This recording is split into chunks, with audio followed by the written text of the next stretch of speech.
చిత్తూరు జిల్లా సచివాలయం నందు జిల్లా రెవెన్యూ అధికారి కె మోహన్ కుమార్ జిల్లాలోని వివిధ డిపార్ట్మెంట్ అధికారులకు పల్స్ పోలియోపై కాన్వర్జేషన్ మీటింగ్ నిర్వహించారు. పోలియో వ్యాధి ప్రస్తుతం జీరో అయినప్పటికీ మన చుట్టుపక్కల కొన్ని రాష్ట్రాల్లో పోలియో కేసులు కనిపిస్తున్నందున సంవత్సరానికి ఒక రోజు మన రాష్ట్రంలో డిసెంబర్ 21న పల్స్ పోలియో కార్యక్రమం నిర్వహించాలని నిర్ణయించారు. చంటి బిడ్డలకు 2 పోలియో చుక్కలతో అంగవైకల్యం రాకుండా కాపాడుకోవచ్చని తెలిపారు. అయితే ఈ కార్యక్రమం సమిష్టిగా ప్రతి ఒక్కరూ ఈ కార్యక్రమానికి కావాల్సిన ముందస్తు ప్రణాళికలు సిద్ధం చేసుకుని పుట్టిన బిడ్డ నుంచి 5 సంవత్సరాల లోపల ప్రతి బిడ్డకి ఖచ్చితంగా పోలియో చుక్కలు వేసినట్లయితే ఈ పోలియో వ్యాధిని నివారించవచ్చని తెలిపారు. మన జిల్లాలో మొత్తం 2,21,502 మంది 5 సంవత్సరాల లోపు పిల్లలున్నారని, వీరందరికీ 14,730 పోలియో వాయిల్స్ అవసరం. 142 రోడ్లలో 5,794 బూత్స్ ద్వారా పల్స్ పోలియో వేయడం జరుగుతుందన్నారు. ఎన్నో సంవత్సరాలుగా పల్స్ పోలియో కార్యక్రమం జరుగుతున్నదని ఈ కార్యక్రమాన్ని సిడిపిఓలు, ఎంఈఓలు, వైద్యాధికారులు మానిటర్ చేస్తారు.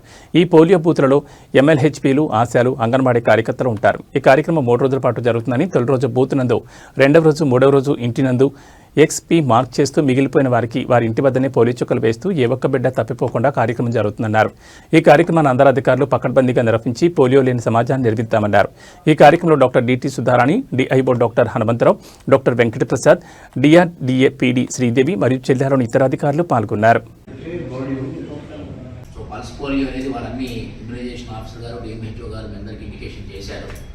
అదర్ డిపార్ట్మెంట్స్ యొక్క మన ఇక్కడ షేర్ ఏదైతే ఉందో కోఆర్డినేషన్ చేసుకోవాల్సిన అంతవరకు చేసుకోండి. సిఇఓ జిల్లా పరిషత్ గారు మీకు దాంట్లో మెసేజ్ ఉంది, క్లియర్గా మెన్షన్ చేశారు. మన వైపు నుంచి ఏం చేయాలి అన్నది కూడా యాక్టివిటీ ఇచ్చారు, రోల్ ఇచ్చారు. ఆ రోల్ ప్రకారం మనం యాక్ట్ చేస్తాం. మున్సిపల్ కమిషన్స్ కూడా అలాగే కమ్యూనికేషన్, లోకల్ ఏరియాలో అన్ని వార్డులు కూడా స్ప్రెడ్ చేయటం, ఇచ్చిన టార్గెట్కి ఎప్పుడు కూడా పల్స్ పోలియో ఇమ్యూనైజేషన్ ఇప్పటివరకు ఏపీలో 100% దాటమే తప్ప ఫెయిల్ అవ్వలేదు ఇప్పుడు నాకు తెలిసినంత వరకు. సో 95లో నేను సర్వీస్లోకి వచ్చాను. అప్పటి నుంచి దాదాపు స్టార్ట్ అయిందా ఇందాక చూశాను. అప్పటి నుంచి ఇప్పటి వరకు ఎప్పుడు కూడా 100% అవ్వలేదు. ఇనిషియల్ డేస్లో అయితే 120, 130 కూడా వచ్చేది. సో ఇప్పుడు కొంత అది అందరికీ అవగాహన ఉంది కాబట్టి టార్గెట్ రీచ్ అయి వెళ్తున్నారు. సో 100%కి 101, 102 అంటే బయట నుంచి ఎవరైనా వచ్చేవాళ్ళు, వేరే స్టేట్స్ నుంచి కానీ ఇక్కడ వచ్చేవాళ్ళు, ఇక్కడ డెలివరీ అయ్యేవాళ్ళు కొంత పెరుగుతుంది పర్సంటేజ్ ఆటోమేటిక్గా.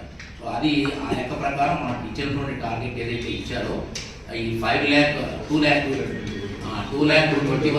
టార్గెట్ ఇచ్చారో ఆ 2,21,000ని మనం రీచ్ అయ్యేట్టుగా ప్లాన్ చేసుకోవాలి. సో అన్ని డిపార్ట్మెంట్ వాళ్ళు దీంట్లో ఇన్వాల్వ్ అయ్యి ఆ రోజు సండే అయింది. ఈవెందో సండే అయినప్పటికీ మొదటి రోజున పల్స్ పోలియో ఫస్ట్ అన్ని సెంటర్స్లో జరుగుతుంది.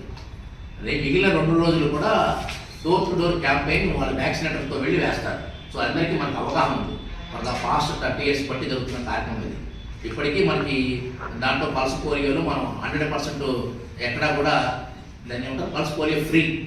సో ఆ స్టేట్గా ఎప్పుడు డిక్లేర్ అయింది. మనకి గడిచినటువంటి 10 ఏళ్ల బట్టి కూడా మన దగ్గర లేవు.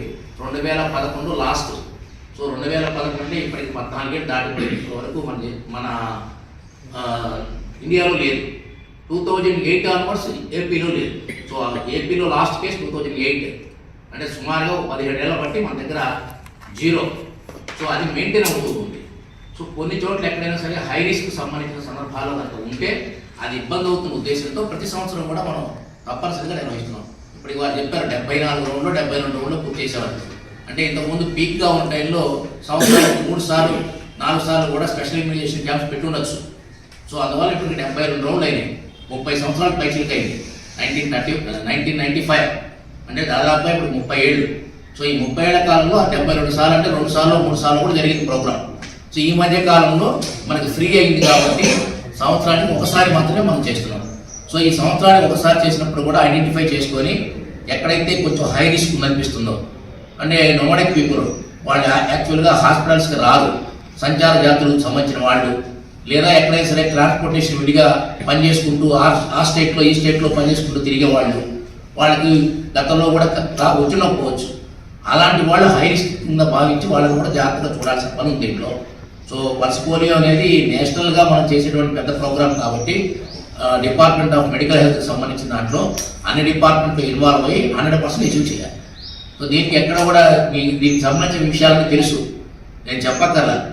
దాదాపు ఆల్మోస్ట్ ఒక పల్స్ పోలియో గతంలో ఉన్న వాళ్ళకి ఎలాంటి ఇబ్బందులు పడ్డారు, ఎలాంటి ఇబ్బందులు జరిగినాయి, మీ ఫ్యామిలీస్ కూడా కొంతమంది చూసే ఉంటారు మీరు. సో మీ బంధువుల్లో కానీ వాటిలో కానీ. సో ఇవాటికి ఇది మనం జరిగింది అంటే మన మెడికల్ హెల్త్ డిపార్ట్మెంట్ చేసిన కృషినే చెప్పాలి. ఫర్ ద పాస్ట్ 15 years బట్టి దీన్ని ఎక్కడ కూడా లేకుండా చేశారు. ఏంటంటే మన ప్రెగ్నెంట్ ఉమెన్కి సంబంధించిన విషయంలో వాళ్ళ పిల్లల తర్వాత అలాంటివి రాకుండా చాలా జాగ్రత్తగా పుట్టిన పిల్లలకి ఇమీడియట్గా చాలా జాగ్రత్తగా పకడ్బందీగా తీసుకుంటారు. కాబట్టి గడిచిన 15 ఏళ్ళ బట్టి మన దగ్గర లేదు. సేమ్ అదే మెయింటైన్ చేయాలి. ఇంకెట్టా వస్తుంది అనే దానికి కూడా వాళ్ళు రీజన్ చెప్తున్నారు. కొన్ని హై రిస్క్ కేసెస్ సంబంధించిన వాటిల్లో ఎలా ట్రాన్స్మిట్ అవుతుంది, ఎలా వస్తుంది. ఇప్పుడు ఇందాక మనం అనుకున్నట్టు నోమడిక్ పీపుల్ వాళ్ళు ఎవరైతే ఉన్నారో వాళ్ళకి అసలు ఎప్పుడు కూడా ఇంతవరకు వాళ్ళ ఫ్యామిలీస్ టచ్ అయ్యి ఉన్నారు. సో అలాంటి ఫ్యామిలీస్లో ఒకవేళ అటాక్ అయితే అలాంటి వాటిని కూడా మనం రికవర్ చేసుకోవడం కోసమే ఎవ్రీ జరుగుతుంది ప్రోగ్రామ్. ఒకసారి 0 అయింది కాబట్టి ఇంకా లేదు కదా మనం చేయాల్సిన ఫలితం అనుకోవచ్చు. కానీ ఇప్పటికీ కొన్ని కుటుంబాలు దూరంగా ఉంటాయి, సంచార జాతులు. కాబట్టి వాళ్ళకి ఏదన్నా ఇబ్బంది అయినా కూడా ఉంటుంది. ఆల్మోస్ట్ ఆల్ కవర్ అయిన వాళ్ళందరికీ ఫ్యామిలీస్ ప్రాబ్లం లేదు. ఇప్పుడు మనం మళ్ళీ దీన్ని చూసుకొని 2,21,000 కొత్తగా 0 to 5 years ఎవరైతే బర్త్ తీసుకున్నారో ఆ ప్రతి పిల్లగాడికి పల్స్ పోలియో కార్యక్రమంలో ఇన్వాల్వ్ చేసేది కార్యక్రమం. సో దయచేసి అందరూ దీన్ని సక్సెస్ చేయాల్సిందిగా కోరుతున్నాను. చేసి ఇది సక్సెస్ చూస్తున్నారు. సో వ్యాక్సినేటర్స్ కూడా దాదాపు ఆల్మోస్ట్ ఆల్ 5,794 ఇందాక చెప్పినట్టు 5,500 మంది ఉన్నారు. సో ఈ 5,500 నుండి డోర్ టు డోర్ వీళ్ళు వెళ్తారు. నెక్స్ట్ 21 మెయిన్ రోజు అయిపోయిన తర్వాత మిగిలిన 2 రోజులు కూడా వెళ్తారు. పీడీడీఆర్గా మీ డ్వాక్రా సంఘాలకి సో అందరికీ అవేర్నెస్ కల్పించి కమ్యూనికేషన్ బాగా వెళ్ళి అందరూ కూడా ఆ సెంటర్స్కి వెళ్ళి చేసుకుంటే ఆ రోజు సరిపోతుంది. లేదా వాళ్ళ డోర్ ఇంటి దగ్గర అందుబాటులో ఉంటే వీళ్ళు వచ్చి వేస్తారు. సో ఈ 2 కొన్ని మెసేజ్ కమ్యూనికేట్